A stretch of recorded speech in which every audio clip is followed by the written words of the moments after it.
percaya minggu ini menjadi minggu yang berbahagia buat kita. Kita boleh ada di rumah Tuhan. Sungguh besar kasih setia Tuhan. Tuhan menyertai kita 1 minggu lamanya. Kita boleh beraktivitas, memuaskan jasmani kita. Dan pagi hari ini, mari dengan penuh kerinduan kita mau datang kepada Tuhan. Bawa hatimu, biar roh hatimu terpenuhi saat ini. Setiap doa-doa kita naik pada Tuhan, pujian kita menyenangkan hati Tuhan, dan mari kita beri kemuliaan buat Tuhan kita. Haleluya. Saya jemput kita semuanya bangkit berdiri. Kita mau buka ibadah kita. Terima kasih Tuhan. Kau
terima kasih Tuhan anugerah-Mu. Secara khusus kami boleh beribadah pagi ini, biar ibadah kami menyenangkan hati-Mu Tuhan.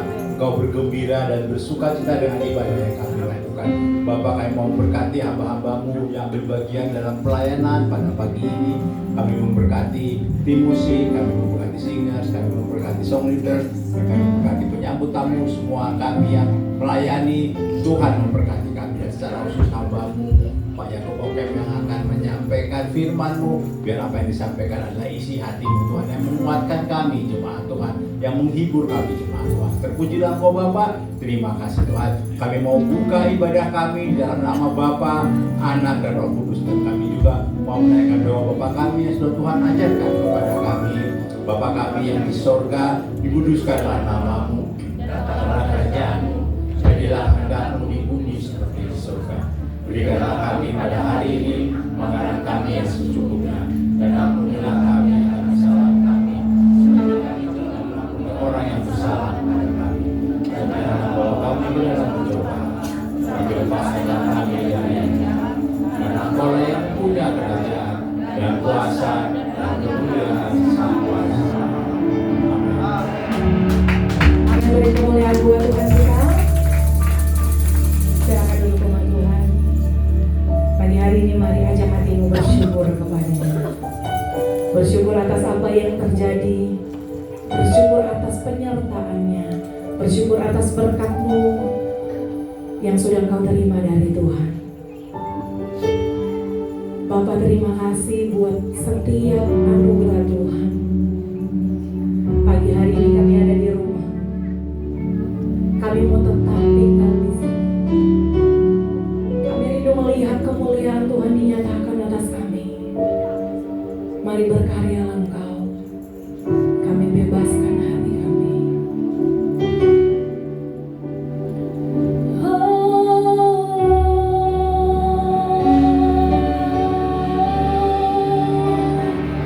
Terima kasih Tuhan.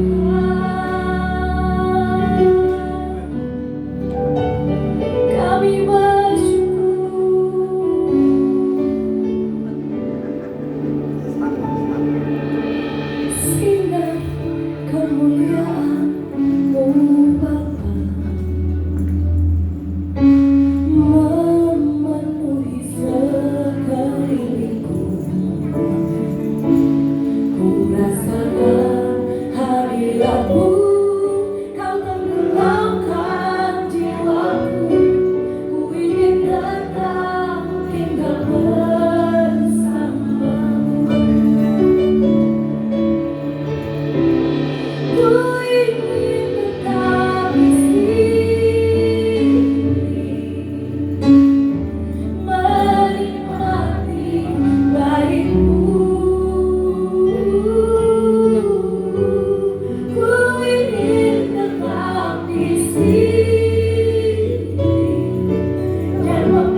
kemuliaan-Mu Tuhan terus memancar di tempat ini.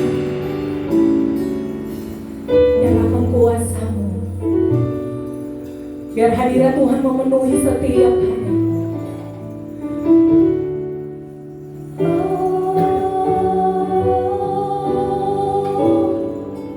Yesus, kerinduan kami hadirat-Mu.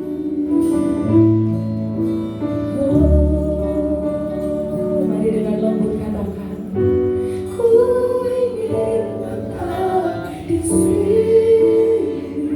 Tuhan dengar kerinduan.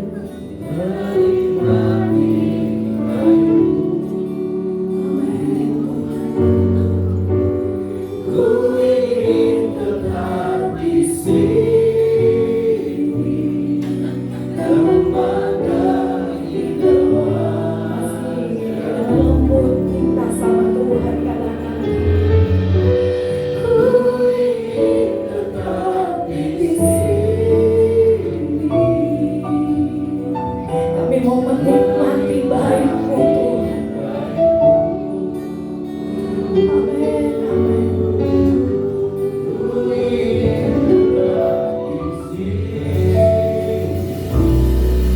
Dan memandang hingga wajah-Mu. Mari teman-teman, saya ingin kita semuanya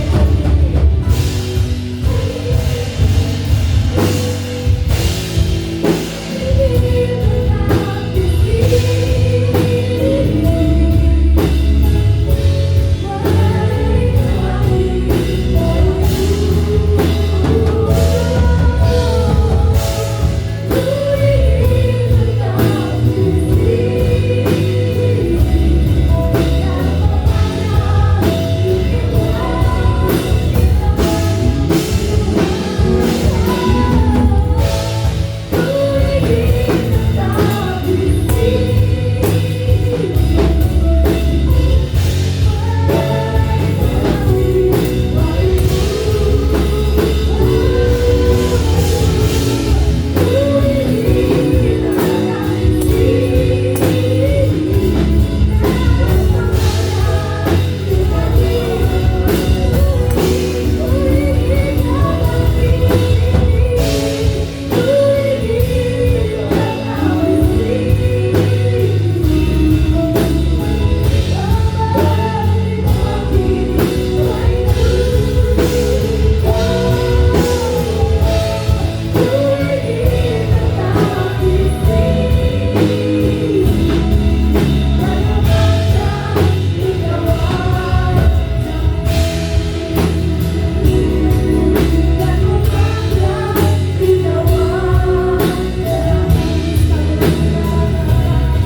Jemaat Tuhan minta Tuhan pegang tangan.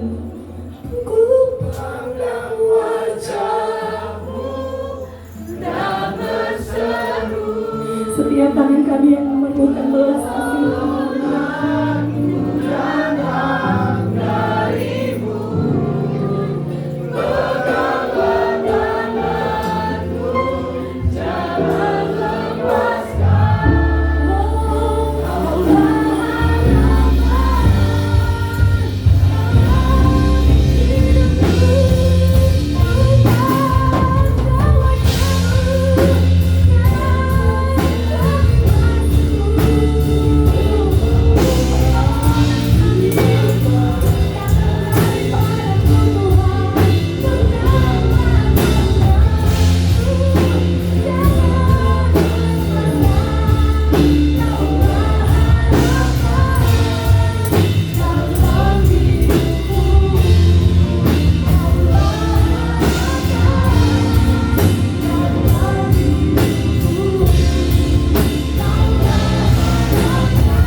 bagi Tuhan, kami mau memuliakan nama Tuhan. Mari seluruh sidang jemaat Tuhan yang diberkati Tuhan, kita sama-sama katakan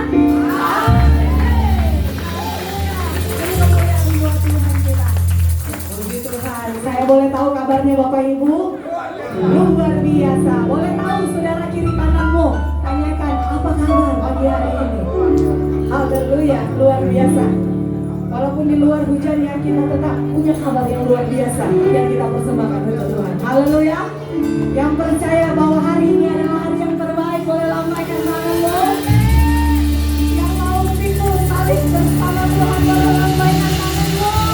Hari ini, hari yang Tuhan, hari yang terbaik untuk kita persembahkan. Hidupku ada di tanganmu. Kau beri rancangan yang terindah, tak hanya yang baik saja,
kami. Amin. Haleluya, sekali lagi saya mau dengar tepuk tangannya buat Tuhan kita. Kita kasih Tuhan.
angkat tangan kita kepada anak-anak ini. Bapa kami di surga, terima kasih Tuhan atas pagi hari Minggu ini. Kami anak-anak ini akan mengikuti ibadah sekolah minggu Awesome Kids. Berkati mereka, berkati kedua orang tua mereka, berkati guru sekolah minggu yang akan mengajarkan mereka sejak usia dini. Berikan bahasa yang sederhana kepada guru sekolah minggu untuk dimengerti anak-anak ini, sehingga mereka mengenal Tuhan sejak usia dini. Bapa, berkati kedua orang tua mereka Tuhan. Berkati apapun yang mereka lakukan sehingga mereka mampu untuk membesarkan anak-anak ini dengan penuh sukacita dan penuh pengharapan, dan hal-hal yang luar biasa boleh terjadi ketika anak-anak ini menjadi dewasa. Kami serahkan ibadah Awesome Kids ini dari awal setengah hingga akhir hanya di dalam nama Tuhan Yesus. Amin. Puji Tuhan, selamat beribadah buat adik-adik Awesome Kids. Dan saat ini kita akan mengikuti warta gereja 11 Januari 2026. Kami ucapkan Shalom dan selamat datang bagi Bapak Ibu, saudara-saudari. Selamat beribadah. Terlebih khusus kami menyambut Bapak Ibu yang mungkin baru pertama kali beribadah di tempat ini. Boleh lambaikan tangannya. Puji Tuhan. Kasih tepuk tangan buat kesetiaan saudara-saudara. Tuhan pasti senang. Menara doa dilaksanakan pada hari Rabu 14 Januari 2026 pada pukul 20 WIB atau jam 8 malam, dan masih berlangsung via Zoom, dan link Zoom akan dibagikan di WhatsApp grup jemaat. Doa rantai hamba Tuhan di Kamis 15 Januari 2026 berlangsung pada pukul 6 hingga pukul 8 WIB.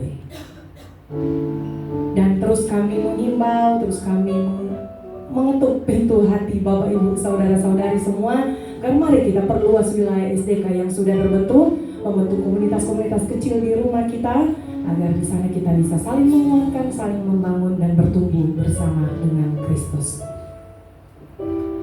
Dan Wanita Bagi Kristus akan dilaksanakan pada hari Sabtu tanggal 17 Januari 2026 bertempat di gereja kita, dan akan dilayani oleh hamba Tuhan Ibu Gembala kita, Ibu Diana Deborah Salurapa.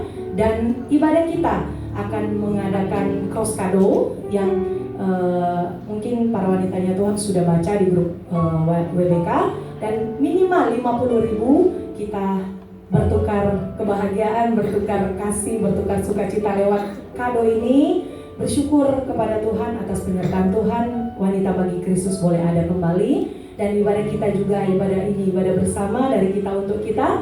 Jadi kita mengadakan potluck. Jadi bapak kasih uang kepada ibu-ibu supaya, soalnya saya udah terlanjur sebut bapak, kasih uang buat ibunya belanja, biar makanan yang dimasak ibu-ibu tidak hanya dinikmati oleh keluarga sendiri, tapi boleh dinikmati oleh teman-teman Wanita Bagi Kristus yang ada. Dan kita Christmas sudah lewat, tahun baru bersama-sama dengan ibadah WBK di tempat ini. Dan Komsel Youth akan dilaksanakan pada hari Sabtu tanggal 17 Januari, dilaksanakan pada pukul 6 sore bertempat di gereja ini. Kami mengimbau seluruh Bapak Ibu yang mempunyai anak yang masih muda, yang masih belia, yang masih remaja, boleh menggiring anaknya untuk sama-sama beribadah bersama dengan anak-anak usia muda. Dan kembali dalam ibadah raya Minggu 18 Januari, sesi pertama di pukul 8 hingga pukul 10 pagi, sesi 2 di pukul 11 hingga pukul 13, dan ibadah Awesome Kids dilaksanakan pada jam 9.30 hingga jam 8.30 sampai jam 9.30, dan ibadah di sesi kedua AWK jam 11.30 sampai jam 12.30, dan disertai juga dengan ibadah youth atau ibadah muda-mudi di jam 9.30. Dan puji Tuhan, terus pelayanan diakonia ini mendapatkan uluran tangan dari Bapak Ibu saudara-saudari semua, dan pelayanan diakonia ini masih terus setiap minggu kita lihat boleh memberkati mereka yang membutuhkan. Kalau sedikit boleh kita lihat ya, hanya 2.000 perak saja orang masih mau membeli. Berarti masih banyak orang yang butuh uluran tangan kita. Hanya kalau dipikir 2.000 rupiah itu mungkin buat kita yang punya tidak ada apa-apanya, tapi kita boleh lihat mereka 2.000 saja mereka kejar, mereka beli. Dan itu yang menjadi kerinduan kita terus menjadi perpanjangan tangan Tuhan lewat pelayanan diakonia ini. Sekali lagi terima kasih melalui Bapak Gembala sudah disalurkan uluran tangan kita, partisipasi kita, dan sudah disalurkan. Tuhan kiranya membalas berkat buat setiap taburan Bapak Ibu saudara-saudari semuanya. Dan bagi jemaat Tuhan yang membutuhkan dukungan doa, pelayanan khusus, dapat menghubungi para pengerja, hamba-hamba Tuhan, atau boleh menelpon di 081196220016. Ada hamba-hamba Tuhan yang siap melayani Bapak Ibu. Puji Tuhan, sekian warta gereja. Tuhan Yesus memberkati. Sekarang kita mau beri kemuliaan buat Tuhan kita. Tuhan kita dahsyat, Tuhan kita luar biasa. Pagi hari mari buka hatimu. Kita menerima kebenaran firman Tuhan. Apa pesan Tuhan dalam hidup kita? Kita bawa pulang remah firman Tuhan dari tempat ini. Terima kasih Tuhan Yesus, kami percaya Engkau terus ada bersama dengan kami. Karena sampai saat ini kami terus mau katakan kami punya Tuhan yang besar. Bersabdalah Tuhan dengan hamba-Mu, biar apapun yang diperkatakan, semua hikmat berasal daripada Tuhan. Ini pujian syukur kami buka hati untuk mendengarkan sabda. Aku punya Tuhan yang besar, yang telah berjanji dan sanggup menggenapi imanku. Bersamakan percaya kuasa-Nya, ku terima sekarang kemenangan darimu. Mari sedang dengar Tuhan, saya mau kita semuanya bangkit berdiri. Di hadirat Tuhan kita mau penuhi harta percaya, Kau yang berjanji setia, pengharapanmu selalu ada di dalam-Mu. Katakan kepada Tuhan, ku tidak akan menyerah, meski dalam kesesakan. Seluruh hidupku dalam genggaman-Mu.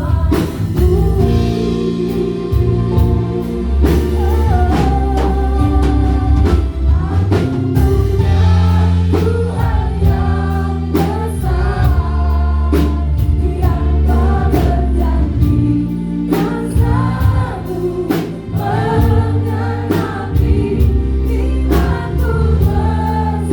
Bersamakan percaya kuasa-Nya, ku terima sekarang.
Pagi hari ini Bapa, kami mau buka hati, pikiran, dan seluruh hidup kami untuk menerima pengajaran firman Tuhan, untuk membawa kami pengertian lebih jauh lagi tentang pribadi-Mu Yesus, agar kami semakin kuat doktrin, pengertian, pengenalan akan Engkau Tuhan.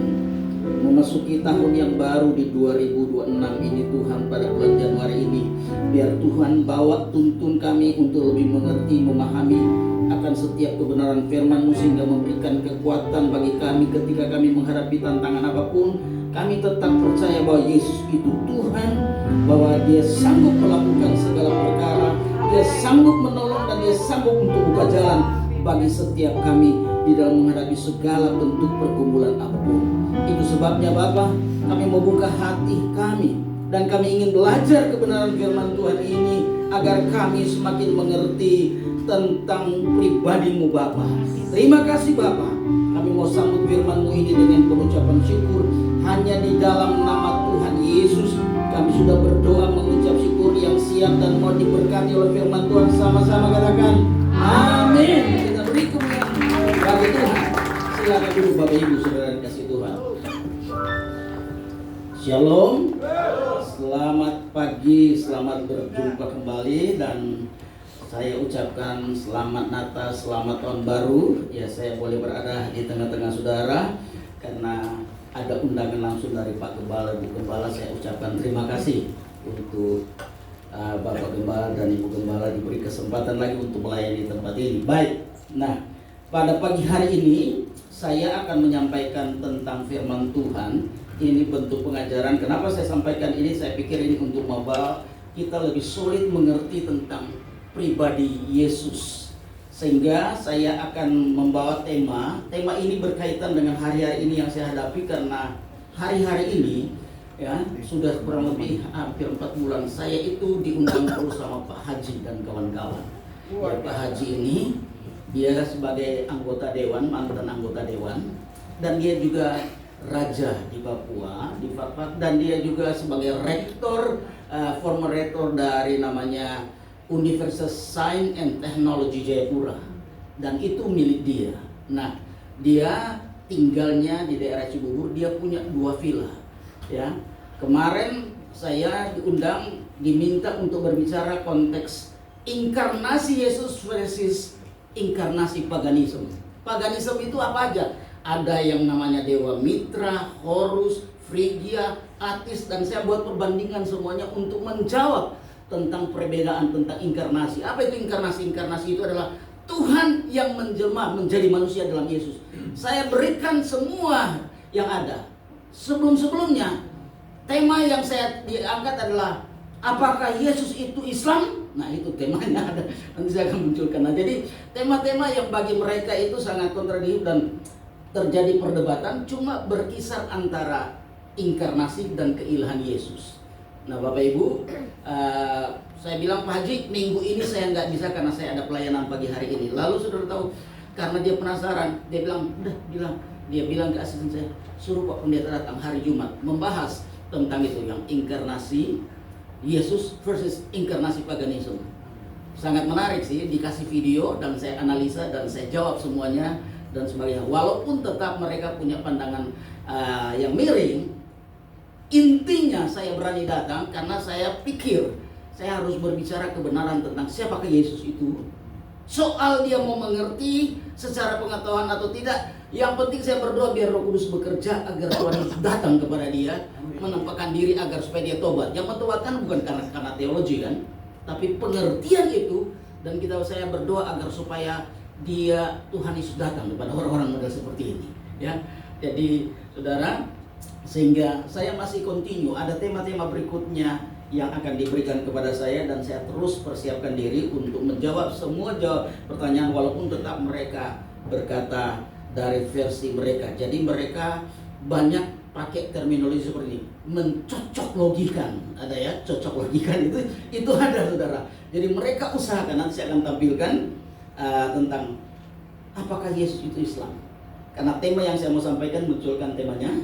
Ini tema yang saya akan munculkan, dan ada ayat-ayat yang sangat solid untuk dari tema ini di dalam kekristenan yang mengacu kepada tema itu. artinya tentang keilahian Yesus ini.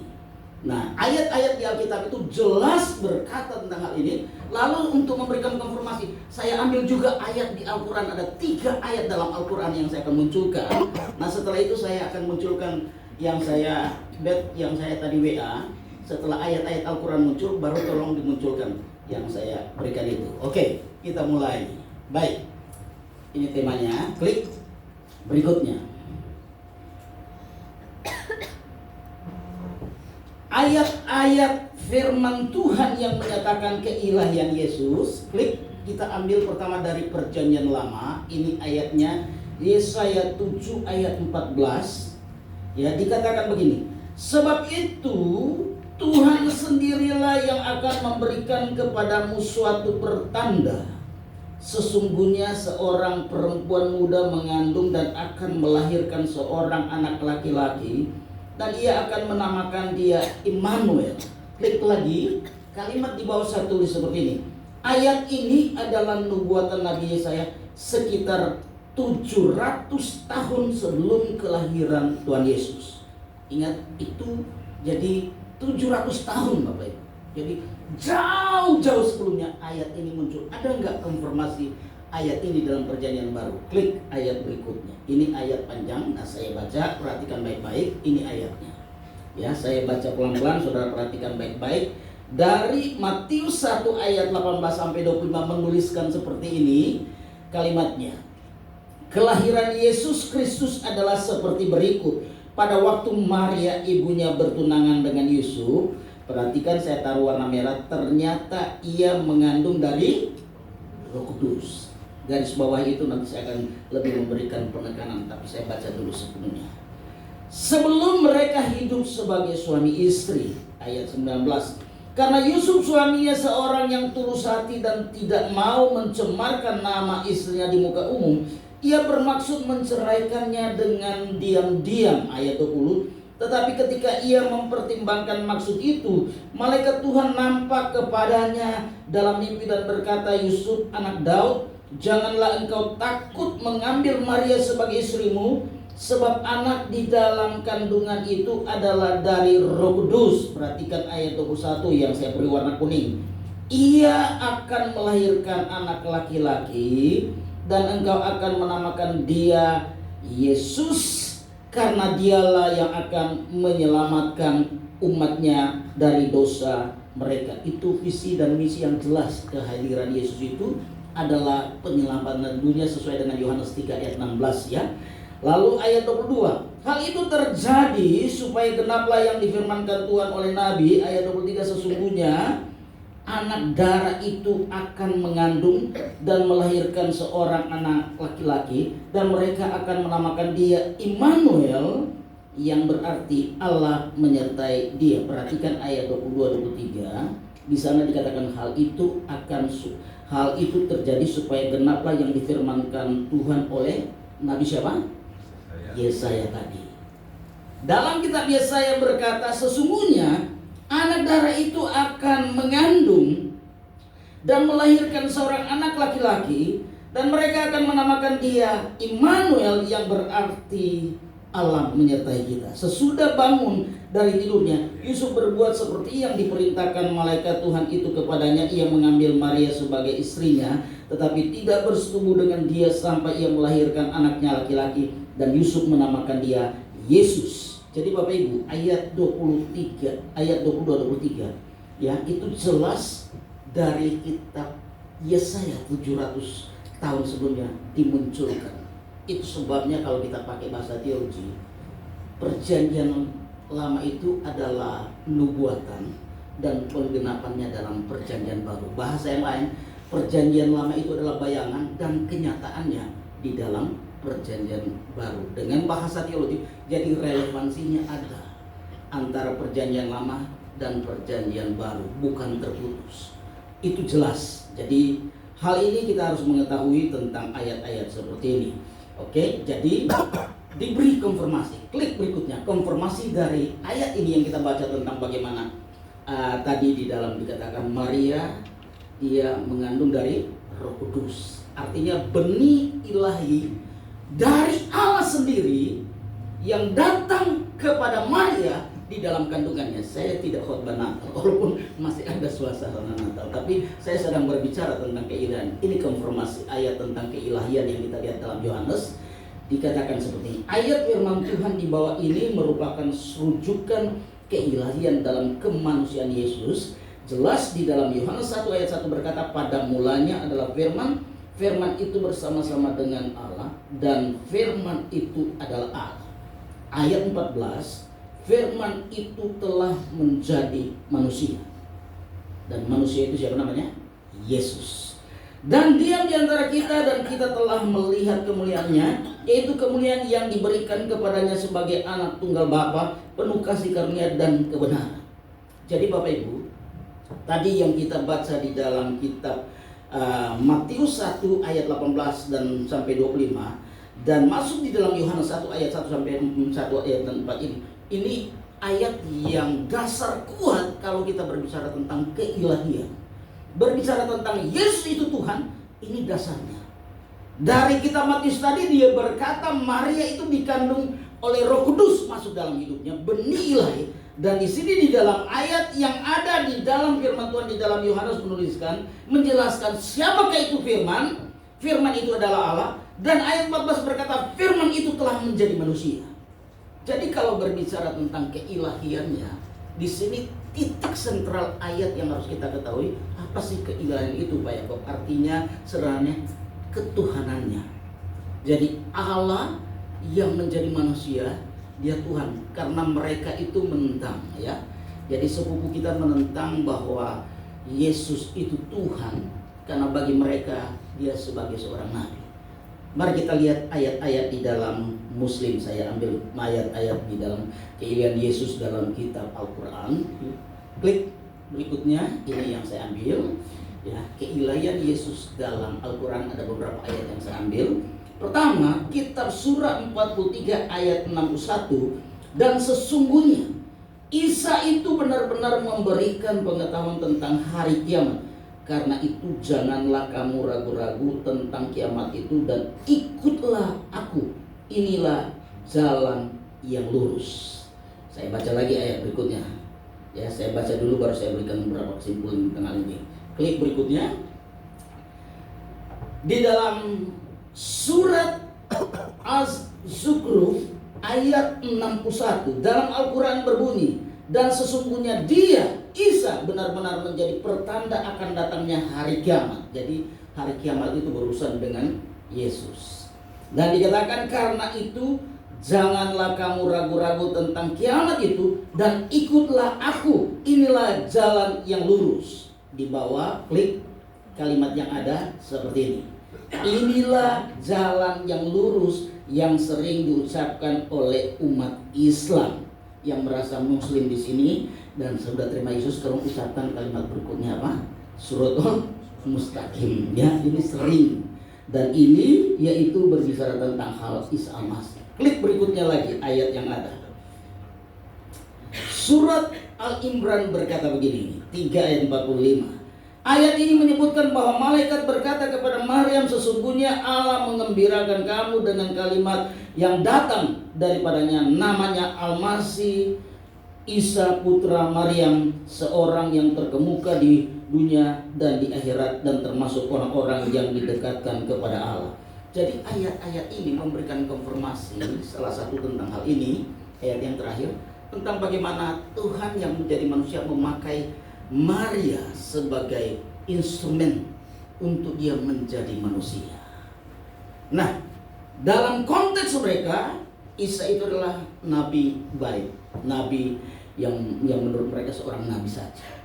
Sehingga definisi kemarin beberapa kali mereka simpulkan bahwa dari kutipan profesor dari university yang ada di Israel, dari Hebrew University, berkata bahwa semua nabi menurut mereka ya, bahwa semua nabi ada terminologi yang dipakai Muslim. Jadi mau dari sejak Adam sampai kepada bicara Musa, Abraham, dan semuanya sampai kepada Yesus, itu mereka semua dikatakan Islam. Apa dasarnya? Dikeluarkan tadi yang saya tadi sampaikan sampai saya ngomong ya. Nah, nanti dikeluarkan Ini dasar yang saya mau sampaikan karena ada argumentasi bahwa Yesus itu adalah Islam. Ya, jadi mereka punya acuan untuk berkata bahwa termasuk Abraham, makanya dibilang Ibrahim, Islam, Musa juga Islam, sehingga ada di dalam Al-Quran nama-nama ini. Nah, saya munculkan dalam kajian saya tentang hal ini, saya menulis seperti ini. Belum muncul ya? Ya, di sana ada tema seperti ini, digedein sedikit. Apakah Yesus beragama Islam? Nah, ini saya baca aja tulisan ini, saya cuma baca. Mudah-mudahan kebaca. Kalau nggak kebaca ya saya baca dari sini. Secara sejarah, pertanyaan apakah Yesus beragama Islam? Jawaban dengan singkat, ini jawaban saya refleksi dari diskusi sebelumnya berkata Yesus dan para nabi lainnya semuanya Islam. Ini dasarnya. Tidak, Yesus Isa tidak beragama Islam dalam pengertian historis. Alasan sederhana, agama Islam sebagai sistem ajaran yang dibawa Nabi Muhammad baru muncul pada abad ke-7 Masehi, sekitar 600 tahun setelah Yesus hidup. Jadi dari abad pertama, ya, Yesus, dan ingat Yesus bukan membawa agama Kristen. Dia meluruskan tentang Taurat kepada orang Yahudi. Kekristenan itu kapan muncul? Kisah Rasul mencatat ketika Yesus terangkat di surga, murid-muridnya Petrus dan Paulus di sana, itulah gambaran awal mulanya tentang kekristenan. Sehingga di dalam Kisah Rasul berkata, di Antiokhia lah pertama disebut Kristen. Terminologi Kristen itu datang dari kata Kristus. Kenapa Kristus? Karena gaya hidup dan mereka beribadah sama seperti Yesus. Itu sebabnya disebut dengan Kristen. Oke? Nah, saya kembali di sini. Alasan sederhana, agama Islam sebagai sistem ajaran yang dibawa Nabi Muhammad baru muncul pada abad ke-7 Masehi, sekitar 600 tahun setelah Yesus hidup. Lalu kalimat berikutnya, mengapa ada yang mengatakan Yesus beragama Islam? Pernyataan seperti itu biasanya berasal dari perspektif teologi Islam, bukan sejarah. Ya, sejarah beda dengan teologi. Teologi berbicara tafsiran, sejarah fakta yang ada dan terjadi. Kalimat berikutnya, dalam Islam Yesus dianggap sebagai nabi dan rasul Allah. Semua nabi mulai dari Nabi Ibrahim sampai Muhammad disebut sebagai muslim. Nah, mari kita mengerti tentang kata terminologi muslim yang sesungguhnya, sehingga kenapa dibilang Islam. Muslim artinya orang yang berserah diri kepada Allah. Bukan muslim dalam arti penganut agama Islam yang muncul kemudian. Jadi terminologi kata muslim itu, ya, sebelum ada agama Islam, itu jauh sebelum agama Islam itu ada, di dunia Arab sudah dipakai terminologi itu di gereja-gereja Arab yang Kristen. Kata muslim itu pengertiannya orang yang berserah diri kepada Tuhan, yang mau sungguh-sungguh menyerah diri. Itu disebut di dalam konteks keislamannya, dalam konteks bahasa Arabnya disebut dengan muslim. Lalu dicocokkan logi gitu. Cocok logi. Muslim artinya Islam. Sehingga Yesus itu Islam. Sehingga disebut Ibrahim itu Islam, Musa itu Islam, dan kawan-kawan termasuk Idris. Siapa sih Idris, saudara? Baterainya. Karena saya lihat mati. Idris itu Henok. Saya lihat semuanya. Nah, jadi Bapak Ibu, di sini jelas apa yang saya katakan di sini. Saya baca lagi ya seterusnya supaya mengerti tentang kata ini. Jadi perhatikan baik-baik. Muslim, mudah-mudahan Muslim mengerti tentang ini ya. Arti dari kata Muslim itu orang yang berserah diri kepada Allah. Jadi kata Muslim itu bentuk kata di dalam bahasa Arab yang memberikan pengertian orang yang berserah diri kepada Tuhan adalah Muslim, tetapi bukan agama Islam. Jadi itu jelas. Saya baca lagi seterusnya. Jadi dalam pandangan teologi Islam, semua nabi termasuk Yesus berserah diri, pengertiannya adalah Muslim. Namun dalam kajian sejarah, Yesus adalah seorang Yahudi yang hidup dalam tradisi Judaisme abad pertama. Sebagai ringkasnya, sejarah Islam belum ada pada masa Yesus hidup, dan Yesus bukan Islam secara historis. Jadi kita harus pahami dalam konteks hal ini. Sehingga mereka itu mencocokkan. Debatnya kencang, kadang-kala mereka berkata tentang apa yang kita percaya saat ini itu adalah termasuk paganisme. Mereka menganggap yang kita percaya Yesus ini bukan Yesus yang seperti yang di dalam Injil. Yesus yang sudah dikembangkan oleh Paulus dan rasul-rasul. Dan mereka tidak percaya tentang Paulus dan surat-suratnya. Ya, itulah kehadiran saya di tengah-tengah mereka. Saya menyampaikan dari doktrin kebenaran di dalam prinsip kekristenan yang kuat. Mereka nyerang, saya berkata begini, Pak Haji silakan, saya tidak akan mungkin tersinggung. Bahkan ini lebih memperkaya saya untuk mengkhotbah kemana-mana. Saya katakan, kan saya sebagai dosen, hal-hal yang biasa dalam konteks seperti ini. Dunia hermeneutics, yaitu dunia tafsir menafsir itu, ada sudut pandang seperti itu, dan ini lebih bagus biar saudara tahu ini pandangan mereka tentang Yesus. Apakah kita perlu bermusuhan? Enggak. Hari-hari ini kalau saudara ikut perkembangan di Iran, kurang lebih sudah 1 juta lebih berpindah kepada kekristenan. Iran sekarang sedang mengalami goyah kepemerintahan dan pemerintahan Islam sekarang itu sudah runtuh, dan Pahlavi dulu anak ini sudah mulai masuk ke sana, dan sekarang mereka sudah mulai melepaskan semua bentuk keislaman yang apalagi yang perempuan yang pakai kerudung dan sebagainya. Mereka kembali dan sedang terjadi revival di Arab Saudi dari Raja Arab, anaknya yang menyampaikan fatwa yang baru bahwa sekarang di Arab Saudi diizinkan untuk merayakan Natal, bukan itu.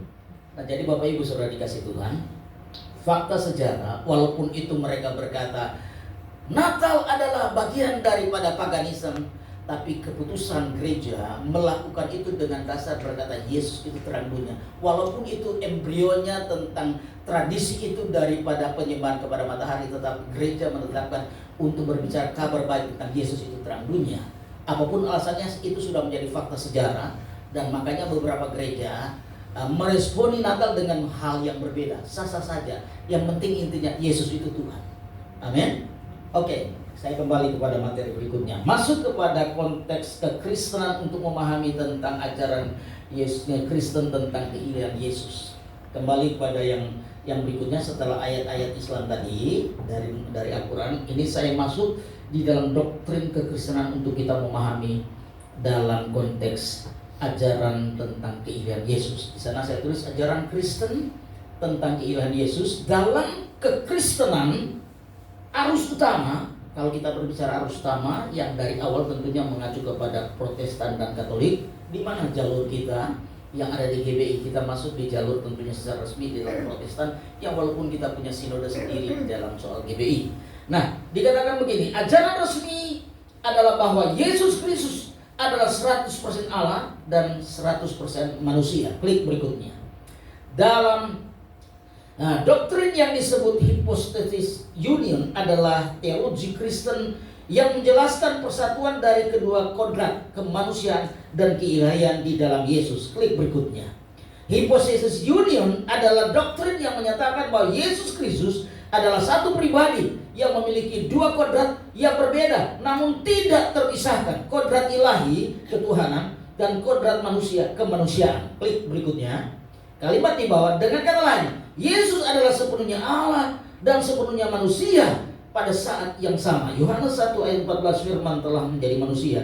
Nah, gimana kita melihat dari pengertian dia sebagai 100% Allah dan 100% manusia? Oke, saya jelaskan, ambil garis besarnya. Dalam soal kealahan Yesus kita mengukur, bahwa Yesus itu benihnya dia dari Roh Kudus. Di dalam unsur kemanusiaan 100%, dan kita bisa melihat kealahan daripada di dalam kehidupan Yesus. Yesus membangkitkan orang mati. Siapa yang dibangkitkan? Lazarus. Ya, itu berbicara bagian dari keilahian yang ada. Ketika saya menyinggung itu, mereka nyalakan begini, nabi-nabi yang lain juga bisa melakukan itu. Saya memberi contoh.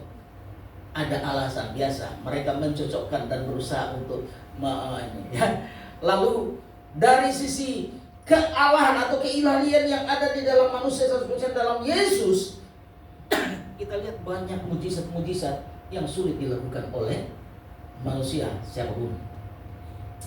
dan peristiwa dari si kealahan yang Yesus yang menjadi klimaks. Dia mati lalu dia bangkit dan hidup selamanya. Itu adalah berbicara tentang hal pribadi kealahan yang tidak bisa disangkal dan tidak bisa dibantahkan karena tercatat di dalam Alkitab. Lalu bagaimana kalau kita melihat dari sisi 100%-nya manusia Yesus? Saudara, Yesus pernah marah nggak? Pernah marah. Kalau wajah-wajah saudara saya lihat nggak pernah marah semua. Semua naik saya lihat di sini. Ini cuma analisa saya, paling bawah ya. Yesus pernah lapar nggak? Pernah, ketika dia puasa dan iblis datang pada saat lapar dan mulai goda dia. Yesus pernah sedih, Yesus pernah frustasi nggak? Pernah di dalam kemanusiaan. Baca ketika dia bergumul ketika di Taman Getsemani, dia berkata rasanya sudah umat. Ketika mengekspresikan, lalu dia berkata, Tuhan, biarlah kiranya cawan ini berlalu daripada aku, biarlah jangan kehendakku yang terjadi, biarlah kehendaknya. Itu unsur dari natural kesempurnaan kemanusiaan yang Yesus pernah rasakan. Dia pernah marah, dia pernah sedih, dia pernah nangis, dia pernah merasakan putus asa. Saudara pernah rasa putus asa? Pernah? Karena pergumulan mentok-mentok terus? Yesus juga pernah mengalami hal yang sama. Semuanya dia lewati untuk menyelesaikan kehendak Bapa. Mati di atas kayu salib, sehingga ketika dia berada di atas pada titik terakhir dia berkata, sudah selesai. Genaplah yang namanya kehendak Bapa. Dia harus mati di atas kayu salib tanpa berbuat dosa. Bagaimana dengan kita? Itu satu pergumulan. Ketika kita mau menyelesaikan kehendak Bapa, ada banyak tantangan, ada banyak hal yang akan kita hadapi. Kita bisa mau berkata, apapun alasannya, itulah keadaan yang kita hadapi, dan Yesus melewati semuanya, sehingga Yesus sanggup memberikan pengampunan karena dia bisa mengatasi segala. Klik berikutnya, ini penjelasannya kodrat ilahi dan kodrat manusia di dalam Yesus. Kodrat ilahi menunjukkan sifat-sifat Allah yang seperti dia sifatnya kekekalan, seperti dia sifatnya kemahakuasaan dan juga kemahatauan. Ketika kita berdoa di tempat tersembunyi, dia tahu, dia sangat tahu. Ketika kita minta Tuhan bekerja agar mujizat nyata untuk menyembuhkan, saya percaya kekuasaan Tuhan itu pasti. Dan saya percaya kekekalan itu juga disiapkan buat saudara, sesuai dengan Yohanes 3 ayat 16. Karena begitu besar kasih Allah akan dunia ini, sehingga ia telah mengaruniakan anak yang tunggal, supaya setiap orang yang percaya kepadanya tidak binasa, melainkan beroleh hidup yang kekal. Jadi kekekalan di dalam kehidupan kalau Yesus ada dalam hidup saudara. Kodrat manusia menunjukkan sifat-sifat manusia, seperti keterbatasan yang tadi saya sudah jelaskan. Dia pernah merasakan limited sebagai manusia yang sempurna. Dia merasakan penderitaan. Yes, kita tahu tentang peristiwa kalau kita nonton film, setiap kali kita ada perjamuan, ada film yang memutarkan Passion of Christ. Dan kematian secara fisikal manusia, dia melewati masa kematian, tetapi yang perbedaannya dia bangkit. Ya, seperti saya berkata, John Lennon pernah berkata bahwa Yesus dia pokoknya mendeklarkan tentang Yesus, ya. Tetapi dari sisi yang lain, Yesus dia mati dan bangkit. Tapi John Lennon begitu dia mati sampai hari ini tidak bisa bangkit, saudara. Itu perbedaannya, terkenal apapun dia. Klik kalimat berikutnya yang saya tulis seperti ini. Kita sebagai orang Kristen yang percaya harus memiliki dasar pengertian yang kuat dan benar tentang Yesus adalah Tuhan yang absolutely benar. Yang lucunya, Yohanes 14 ayat 6 ini kenapa saya munculkan sengaja? Karena Pak Haji ini dia punya ayat emas, ayat favorit ayat ini. Saya bilang, Pak Dik, wah, udah hafal ayat ini. Berkata, Yesus berkata, akulah jalan kebenaran dan hidup, tidak seorang pun sampai kepada Bapa tanpa melalui aku. Dia ngerti banyak Alkitab dan dia pegang ayat ini, tetapi dia nggak percaya.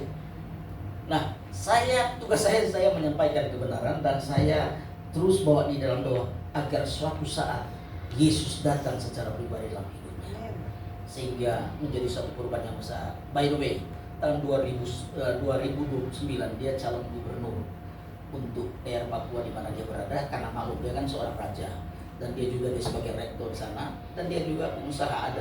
Ada beberapa proyek-proyek yang dia pakai anak buah untuk kerjakan di sana, dan dia juga punya bank di Papua. Dia bilang gini, Pak Pendeta, pokoknya karyawan saya hanya mau dengar laporan kalau untung, rugi jangan pernah sampaikan kepada saya. Saya hanya mau mendengar kalau untung gitu. Ya, jadi dia cuma hidup menikmati, ada 2 villa, ya pakai tinggal, dia kumpul anak-anak yang senang atlet, tenis meja, dan beberapa pejabat. Ada 2 pejabat mantan dari anggota dewan di situ, dia dan temannya, dan sekarang juga dipercayakan Zulkifli, ya, bagian pangan, yang pegang pangan kan Zulkifli, anak buahnya anggota dewan itu juga ada hadir situ sama-sama dan jadi dekat dengan saya, ya. Dan sekarang juga dia diangkat, dia ada diangkat untuk dipercayakan di salah satu bidang di dalam pemerintahan. Nah, saya hadir di sana untuk berbicara dalam konteks kebenaran. Dia kalau dalam konteks caleg NTB 1 di bawah Fahri Hamzah, yang kedua, yang satu itu namanya Parudi namanya. Nah, dia hadir dan dia dengar baik, orangnya cukup baik, dia dengar semuanya karena diajak oleh Pak Haji. Oke, masuk kepada ayat berikutnya. Ya, di sini dikatakan Yohanes 18 ayat yang keempat sampai yang keenam saya baca di dalam ayat ini. Oh, ini dulu ya. Kuasa ilahi keilahian dalam kemanusiaan Yesus, Yohanes 8 ayat yang ke-5. Di sana dikatakan begini. Pengakuan Yesus dalam Yohanes 8 ayat yang ke-5, akulah dia, adalah pernyataan yang sangat penting secara teologis dan penuh makna mendalam dalam Injil Yohanes. Klik berikutnya. Ayat ini tidak hanya menunjukkan identitas Yesus secara eksplisit, tetapi juga memiliki makna keilahian yang berkaitan erat dengan kuasa Allah. Nah, jadi saya masuk dalam rujukan ayat ini hanya memberi contoh di dalam kemanusiaan Yesus, bagaimana kuasa Allah di dalam pribadi manusia Yesus dengan perkataannya dia, akulah dia, itu sudah memberikan pengaruh. Kapan ini pernyataan ini disampaikan? Klik berikutnya, ya, kita lihat history ini. Nah, ini ayatnya. Yohanes 4:18 ayat yang keempat sampai ayat yang keenam, peristiwa ketika Yesus mau ditangkap oleh para prajurit Romawi. Ini kalimatnya. Maka Yesus yang tahu semua yang akan menimpa dirinya maju ke depan dan berkata kepada mereka, siapakah yang kamu cari? Jawab mereka, ini tentara Romawi. Yesus dari Nazaret, katanya kepada mereka, akulah dia. Yudas yang mengkhianati dia berdiri juga di situ bersama-sama dengan mereka. Ketika ia berkata kepada mereka, akulah dia, kalimat berikutnya berkata, mundurlah mereka dan jatuh ke tanah. Ketika Yesus berkata, akulah dia, tiba-tiba mereka mundur dan jatuh, saudara. Apakah itu secara kebetulan? Mari kita melihat analisa berikutnya. Saya klik berikutnya, kalimat-kalimat berikutnya saya catat seperti ini. Teks Yohanes 8 ayat yang ke-18 ayat yang ke-5. Mereka menjawabnya, Yesus dari Nazaret, katanya kepada mereka, akulah dia. Yudas yang mengikuti dia berdiri juga di situ bersama-sama mereka. Kata akulah dia, dari mana muncul kalimat yang Yesus berkata akulah dia? Di bawah ini adalah pengertian yang ada di dalam bahasa Yunani yang saya ambil. Dalam bahasa Yunani asli, Yesus berkata ego ini secara harfiah, aku adalah, memiliki makna yang implikasi teologi tentang kuasa Allah. Yang berikutnya, ini saya terangkan aja supaya kita mengerti, karena waktu saya jelaskan tentang kalimat ini kepada mereka. Kalimat berikutnya yang berkata seperti ini, bahwa mereka, terus berikutnya, di kalimat berikutnya, next, nah ini yang berikutnya. Penggunaan kalimat ego emi dalam kemanusiaan Yesus, ego emi, aku adalah, merupakan pernyataan yang sangat penting di dalam Injil Yohanes yang merujuk pada nama Allah sendiri dalam Perjanjian Lama. Di mana Perjanjian Lama rujukannya? Yaitu di dalam rujukan yang ada kitab Keluaran pasal 3 ayat 13 sampai 14. Ketika Musa bertanya kepada Tuhan tentang namanya, Allah menjawab, aku adalah aku. Bahasa Ibrani dikatakan Eyeh, Asher, Eyeh. Ini ayatnya. Klik berikutnya, ini ayatnya, peristiwa ketika muncul aku adalah, dan Yesus mengkopi kalimat itu. Nah ini ayatnya, saya baca secara jelas, perhatikan baik-baik. Lalu Musa berkata kepada Allah, tetapi apabila aku mendapatkan orang Israel dan berkata kepada mereka, Allah nenek moyangmu telah mengutus aku kepadamu, dan mereka bertanya kepadaku, bagaimana tentang namanya? Kalimat berikutnya, apakah yang harus kujawab kepada mereka? Firman Allah kepada Musa, aku adalah aku. Lagi firman-Nya, beginilah kau katakan kepada orang Israel itu, akulah aku telah mengutus aku kepadamu. Jadi ini berbicara dalam konteks pengertian teologi ini adalah berbicara Allah yang aktif, Allah yang hidup, Allah yang berkuasa. Dia munculkan kalimat ini, dan itu kalimat pertama di mana Allah menyampaikan kepada Musa. Kalau dari sisi ilmu hermeneutik, kalimat pertama itu sangat penting untuk kita memahami ketika masuk di dalam kitab Yohanes. Nanti kita lihat ada nggak kalimat ini dalam kitab Yohanes. Beberapa kali muncul tentunya. Kalimat berikutnya saya catat begini. Dengan demikian, saat Yesus berkata ego ini, Yesus secara implisit mengidentifikasi dirinya sebagai Allah yang menyatakan dirinya kepada Musa. Klik di bawah, sebagai Allah yang maha kuasa. Jadi kalimat ketika dia berkata, pergi kepada umatmu, pergi kepada Israel yang sedang terjadi perbudakan, katakan aku adalah aku. Jadi ketika kalimat itu disampaikan adalah ekspresi Allah berkata, aku adalah Allah yang maha kuasa. Lalu apa hubungannya? Nah berikutnya mari kita lihat, klik berikutnya. Ini kalimat berikutnya tentang terjadi respon dari yang terjadi kepada prajurit Romawi. Ya, saya baca lagi. Terusnya, ketika ia berkata kepada mereka, akulah dia, mundurlah mereka dan jatuh ke tanah. Mengapa mereka jatuh? Kalimat berikutnya, reaksi itu bukan biasa. Mereka adalah pasukan bersenjata yang dikirim untuk menangkap Yesus. Klik terus.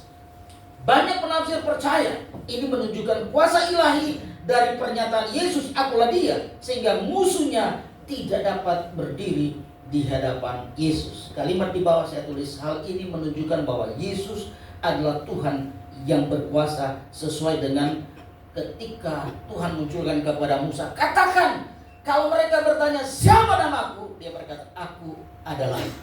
Dan aksi di dalam kehidupan kita untuk kita mengerti, ketika Tuhan mengutus saudara, Tuhan panggil saudara, ingat ada kuasa Tuhan menyertai saudara. Nah mari kita lihat refleksi di dalam kitab Yohanes tentang kalimat aku adalah. Klik berikutnya kita akan lihat refleksi yang ada ya masuk di dalam kalimat ini.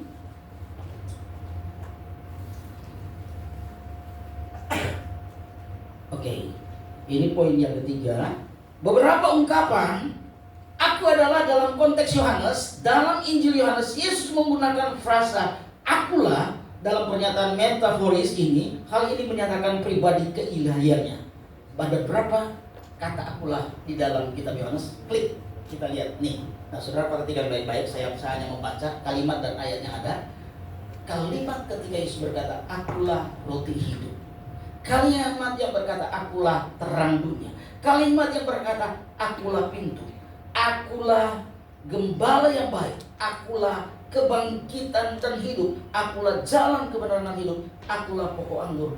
Itu sama seperti ketika Musa bertanya siapa nama, dan muncul dan kata kalimat itulah kata awal itu, dan Yesus pakai di dalam pribadinya menyampaikan apa yang disampaikan. Menurut saudara, kalau saudara analisa, dia berkata akulah roti hidup. Kenapa dia berkata roti hidup? Karena kebutuhan pada manusia, makanan utamanya apa? Roti. Saya pernah sampaikan buat saudara, ya, ada satu misioneri dia masuk ke pedalaman Papua. Pekerjaan yang dia masuk sana kalau saudara suku adalah untuk menerjemahkan Alkitab ke dalam bahasa lokal. Ketika muncul di dalam ini, dia bingung, dia mau tulis. Kalau sananya terus Yesus berkata akulah roti hidup, di pedalaman Papua nggak pernah lihat roti. Yang mereka temukan tiap hari apa? Sagu. Jadi Yesus berkata akulah, menurut saudara salah apa? Apa benar? Dari sisi konteks kehidupan, kebutuhan dasar dan makanan utama itu benar.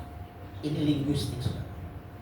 Jadi ketika Yesus berkata akulah roti hidup, artinya pada masa itu sumber kehidupan hanya kalau berjumpa dengan Yesus. Ketika berkata akulah terang dunia, memang ketika Yesus hadir dia menjadi terang. Amin. Lalu dikatakan di sana akulah pintu. Jadi untuk bisa menemukan pintu yang benar adalah Yesus, dan seterusnya sebagai gembala yang baik. Lalu dia berbicara tentang kebangkitan dan hidup dan jalan kebenaran dan hidup dan akulah buah anggur. Jadi Bapak Ibu Saudara dikasih Tuhan, masuk kepada kesimpulan yang mau saya sampaikan kepada kita. Sistem firman yang sampaikan ini bentuk sedikit pengajaran. Jadi berbicara tentang keilahian yang saya sering sampaikan ini, kita sering berbicara tentang Yesus itu dia Tuhan 100%. Jangan pernah digoyahkan, jangan coba pengajaran yang lain menggoyahkan dengan kalimat terminologi apapun. Apalagi maaf dari seberang sana dari suku kita, itu mereka kebanyakan pakai cocoklogi, bukan teologi tapi cocoklogi. Bahkan saudara, kalau saya ada gambar mereka ambil salah satu yang miring menurut saya, dia mualaf dari Kristen, dia pindah ke Muslim dan dia menjadi Ustaz kayak nama, ya, dia dari Kristen. Lalu dia berusaha dengan cocoklogi, dia ambil konteks historicalnya dari Katolik, dan dia berkata bahwa saudara tahu, dia berkata begini, saudara tahu bahwa Lucifer itu papanya Kristus. Dengan segala macam dia tarik dari linguistik, dan dia berusaha dengan segala terjemahan yang ada dan macam-macam, sehingga Bapak Saudara yang piramid 3 begini, Bapa, Anak dan Roh Kudus, mereka berkata Lucifer, anak Lucifer, dan roh suci itu Roh Kudus, mereka bilang ini hantu suci. Itu ada Bapak Ibu, saya ada gambarnya. Jadi Bapak Ibu, saya menurut saya, saya dengar begini lebih memperkaya saya. Oh, ini tahu teologi kalian. Kebanyakan cocok logis, saudara. Nah, jadi saya mau berkata yang saya sampaikan buat kita. Kalau ada pengajaran di luar sana dan sebagainya dengan ayat tadi 3 ayat yang saya sampaikan dari Yesaya, dari kitab Matius dan Yohanes, firman itu telah manusia, jangan pernah digoyahkan lagi ketika mereka berkata, mana buktinya Yesus itu Tuhan? Ayat itu menjadi pegangan dan tidak perlu ditafsir, itu jelas berkata, benih dari kudus dalam Maria, dan firman itu adalah Allah, dan firman itu sudah menjadi manusia. Jangan pernah digeserkan dengan cocoklogi apapun, dengan segala teori apapun. Dan saya sampai hari ini akan berbicara di dalam konteks keilahian, dalam konteks berbicara tentang inkarnasi. Saya gali semuanya dan saya jawab secara doktrin kekristenan kepada Pak Haji. Saya bilang, Pak Haji, saya bicara dari sisi akademis dan saya berbicara dari konteks doktrin yang ada di dalam kekristenan. Silakan Pak Haji mau tanya, jawab atau menyerang, silakan. Pak Pendeta, maaf nih, silakan. Pokoknya memperkaya saya akhirnya tahu bagaimana mereka melihat Yesus itu Islam, Ibrahim itu Islam. Makanya saya bilang, kenapa mereka Islamkan semuanya? Ternyata terminologi kata Muslim. Ingat, Muslim adalah merupakan kata, bukan agama. Agama itu Islam. Muslim terminologinya kata orang yang berserah diri kepada Tuhan, dan itu pun di gereja Kristen memakai kata itu untuk mereka berkata berserah diri. Jadi ketika dikatakan Muslim itu kalimat konotasi untuk menjadi agama disebut dengan Islam. Jadi dicocok logikan Yesus itu Islam. Nah, jadi itu yang saudara tahu. Kesimpulan, klik, dan kita akan berdoa. Kesimpulan, terus klik. Di sini saya katakan begini. Makna dan pengertian kata akulah dia. Yohanes 18 ayat yang kelima. Di sini yang pertama saya catat, menyatakan dengan tegas bahwa Yesus identitasnya sebagai Tuhan yang berkuasa. Yang kedua, pernyataan akulah dia, ego ini, adalah pernyataan keilahian sepenuhnya di dalam kemanusiaan Yesus. Jadi berbicara tentang keilahian sepenuhnya di dalam kemanusiaan Yesus. Yang ketiga, respon musuh-musuh yang jatuh ke tanah menunjukkan kuasa dalam pribadi Tuhan Yesus. Dia adalah Allah yang berkuasa. Katakan amin. Statement terakhir, pemusik bisa maju, baru singers juga bisa maju, dan kita akan berdoa. Statement terakhir saya catat ini. Penangkapan Yesus terjadi bukan karena ia lemah, tetapi karena ia menyerahkan dirinya dengan sukarela sebagai bagian dari misi penebusan dosa seluruh umat manusia. Dia menyelesaikan kehendak Bapa. Dia mati di atas kayu salib hanya supaya kita semua diselamatkan dari dosa. Katakan amin, Bapak. Mari kita mau bangkit berdiri, kita mau nyanyi pujian yang masih berbau Natal yang berkata sembah dan puji Dia. Lalu kita akan berdoa, haleluya. Sembah dan puji Dia, sembah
firman Tuhan di awal tahun ini Bapak yang Amba sampaikan, biarlah ini merupakan satu pengajaran dasar untuk kami memahami ketuhanan Yesus sepenuhnya sebagai Tuhan, sepenuhnya sebagai Tuhan 100% di dalam kemanusiaan Yesus.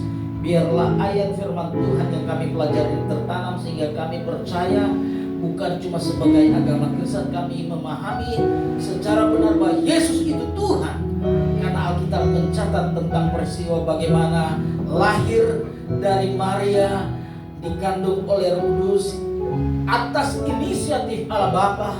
Dan Alkitab menjawab bahwa firman itu adalah Allah, dan firman itu sudah menjadi manusia, dan manusia itu adalah Yesus. Itu sebabnya Yesus berkata, akulah jalan, kebenaran, dan hidup. Tidak seorang pun sampai kepada Bapa tanpa melalui aku. Dan kami yakini dari Alkitab, dari firman Tuhan ini Bapak berdoa tertanam di dalam seluruh kehidupan anak-anakmu Bapak, sehingga kami bertumbuh dengan kuat di dalam kekristenan kami. Tantangan boleh datang, persoalan boleh ada, tapi tidak akan menggeserkan iman kami kepada Yesus itu sebagai Tuhan yang sanggup memberikan jalan keluar, yang sanggup untuk menolong, yang sanggup untuk menyembuhkan, yang sanggup untuk memberkati kami.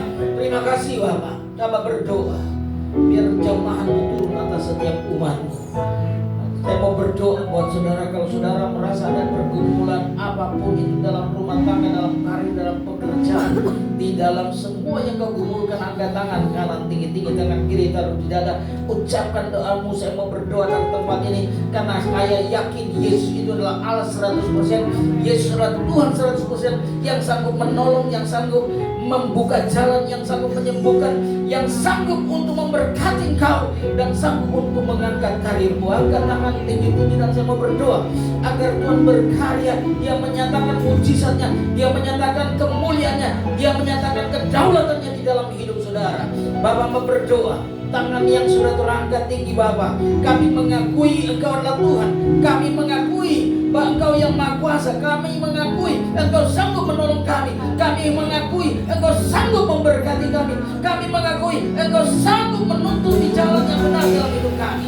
Hamba berdoa setiap tangan yang sudah terangkat, apapun yang didoakan, apapun yang diucapkan, hamba berdoa di dalam nama Yesus Kristus Tuhan. Biar terjadi pertolongan Tuhan, biar terjadi mujizat, biar terjadi mujizat itu, biar terjadi mujizat itu, dan terima dengan iman percaya, dengan yakin, katakan aku terima di dalam nama Yesus Kristus.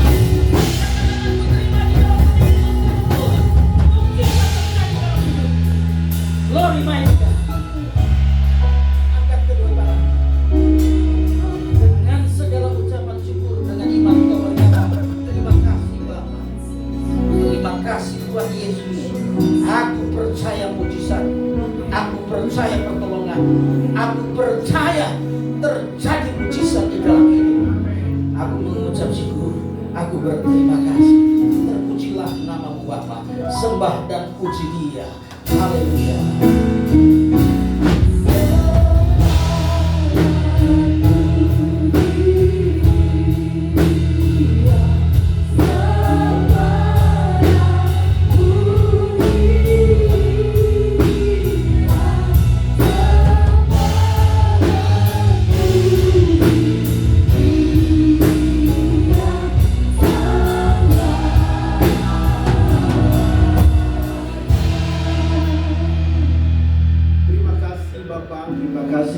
Hari ini Tuhan, berkati hamba-Mu Bapak Pendeta Ongkem Tuhan, berkati keluarganya, pelayanannya, dan apapun yang dia kerjakan. Engkau memberkati, dan juga Engkau memberkati kami pada saat ini. Terima kasih untuk firman-Mu Tuhan, menegakkan kami bahwa kami adalah pengikut Kristus yang tetap setia apapun yang terjadi. Teori-teori yang ada Tuhan, kami yakin bahwa Engkau adalah Allah yang ilahi, inkarnasi di dalam Yesus Kristus. Terima kasih Bapak, kami akan memberikan yang terbaik bagi Tuhan. Ajar kami untuk belajar memberi dengan sukarela. Dalam nama Tuhan Yesus kami berdoa dan mengucap syukur. Amin. Silakan duduk Bapak Ibu, sambil persembahan dijalankan.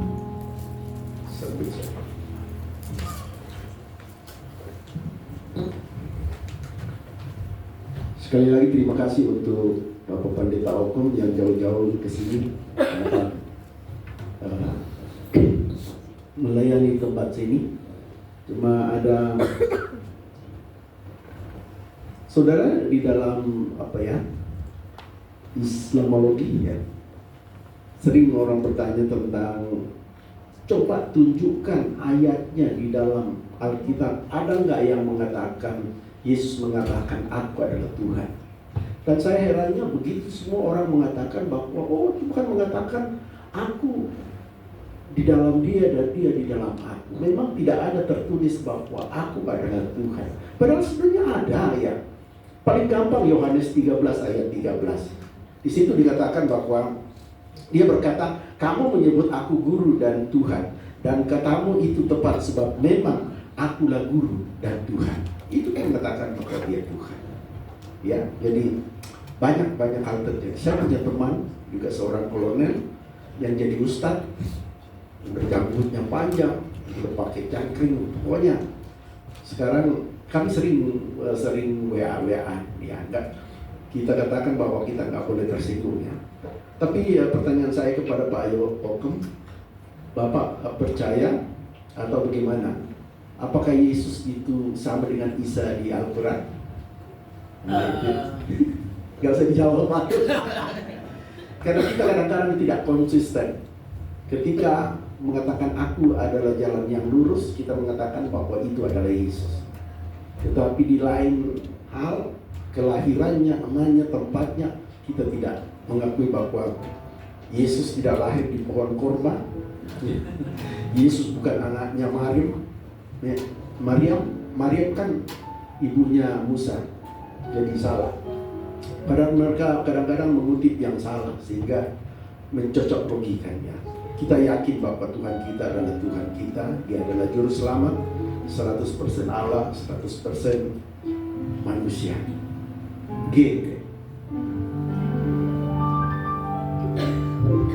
Karya terbesar dalam hidup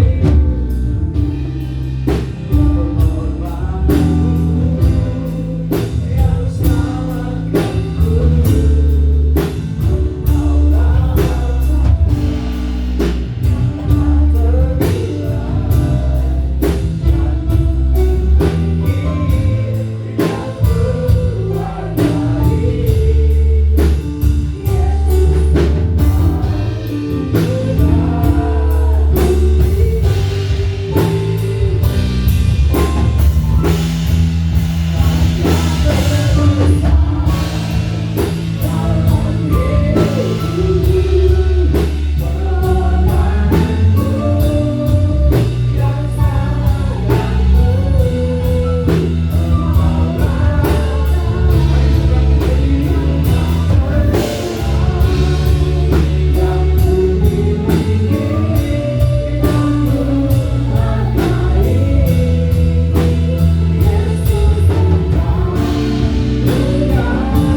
Engkaulah Tuhan, Engkau memberikan kami keyakinan bahwa Engkau adalah Engkau, Allah yang luar biasa dalam hidup kami. Terima kasih Bapak.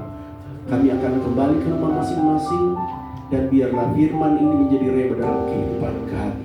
Kami berdoa untuk bangsa dan negara kami Tuhan, yang mengalami bencana alam Tuhan. Engkau berkati, berikan kekuatan kepada mereka. Pemerintah yang tertinggi, presiden, wakil presiden, juga para menteri, legislatif, yudikatif, Engkau memberkati mereka. Berikan hati yang tulus untuk melayani. Berikan kejujuran mereka Tuhan. Jauhkan dari segala korupsi, manipulasi ya Tuhan. Biarlah bangsa kami ini adalah bangsa yang damai sejahtera, yang memuliakan Engkau, dan yang menjadi tujuan utama adalah kehidupan kekal. Terima kasih Bapak, berkati tangan-tangan yang telah memberi Tuhan persembahan, biarlah ini kami pakai untuk kemuliaan nama. Seluruh gereja yang pada saat ini Tuhan memuliakan Engkau, biarlah semua itu bagaikan dupa yang berbau harum di hadapan Allah dan menyenangkan hati Bapa. Dan kami akan kembali ke rumah masing-masing Tuhan. Kami berdoa Tuhan, anak-anak-Mu, jemaat-Mu Tuhan, yang sakit Engkau sembuhkan, yang berbeban berat Engkau berikan kekuatan, yang punya masalah Engkau berikan jalan keluar. Perbaiki ekonomi mereka, pulihkan keluarga mereka, pendidikan anak-anak, cukupkan biaya Tuhan. Yang mau jodoh Tuhan, yang mau merindukan anak Tuhan, yang merindukan pekerjaan Tuhan, Engkau memberkati mereka. Berikanlah kebutuhan mereka, karena kami tahu Engkau adalah sumber segala apa yang kami butuhkan. Terima kasih Bapak, terima kasih. Saatnya kami akan kembali. Kekasih-kekasih Tuhan, mari angkat tanganmu dan terimalah berkat Tuhan. Tuhan memberkati engkau dan melindungi engkau. Tuhan menyinari engkau dengan wajahnya dan memberi engkau kasih karunia. Tuhan menghadapkan wajahnya kepadamu dan memberi engkau damai sejahtera. Kasih karunia dari Allah Bapa, anugerah keselamatan dari Yesus Kristus, pertolongan, kekuatan, penghiburan dari Roh Kudus menyertai kehidupan saudara hari ini sampai Maranatha. Tuhan datang menjemput kita. Di dalam nama Tuhan Yesus kita katakan amin. Berikan kemuliaan bagi Tuhan.